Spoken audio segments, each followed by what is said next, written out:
BRS పార్టీని నమ్ముకుని పార్టీలో కొనసాగుతున్న వారిని కాపాడుకుంటామని కూకట్పల్లి ఎమ్మెల్యే మాధవరం కృష్ణారావు అన్నారు.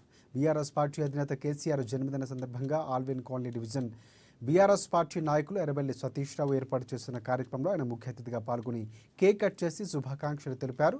అనంతరం పారిశుద్ధ కార్మికులకు నూతన వస్త్రాలు బహుకరించి రక్తదాన శిబిరాన్ని ప్రారంభించారు. పార్టీ విడిచి వెళ్లిన కార్పొరేటర్లు, ఎమ్మెల్యేలు, వివిధ నాయకులు వారిని మరలా తీసుకునే ప్రసక్తే లేదని చెప్పారు.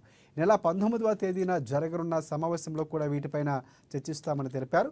తెలంగాణ రాష్ట్రంలో కాంగ్రెస్ పార్టీ పాలన చూస్తూ ఉంటే ఇబ్బందికరంగా ఉందని, ప్రజలు సైతం ఇప్పటికీ కేసీఆర్ పాలన కావాలని కోరుకుంటున్నారని ఆయన వ్యాఖ్యానించారు.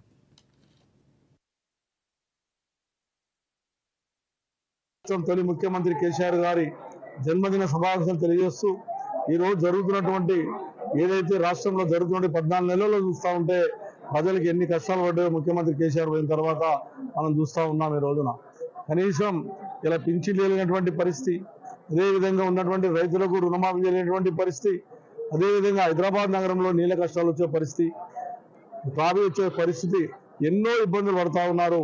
అందుకొరకే ప్రజలు కూడా కోరిక ఒకటే, మళ్ళా కేసీఆర్ రావస్తేనే మా కష్టాలు తీర్తాయని చెప్పి ఎన్నో మంది ఎదురు చూస్తూ ఉన్నారు. అందుకొరకే మేమందరం కూడా ఈ రోజున ప్రజలందరూ కూడా కేసీఆర్ 100 ఏళ్ళు బతకాలి, మళ్ళా ముఖ్యమంత్రి కావాలి, మళ్ళా ప్రజల కష్టాలను తీర్చాలన్నటువంటి ఆలోచనతోనే ఈ రోజున పెద్ద తెలంగాణ రాష్ట్రంలో అన్ని జిల్లాల్లో, అన్ని మండలాల్లో, అన్ని పంచాల్లో కూడా ఈరోజు కార్యక్రమం జరగబోతా ఉంది. మేము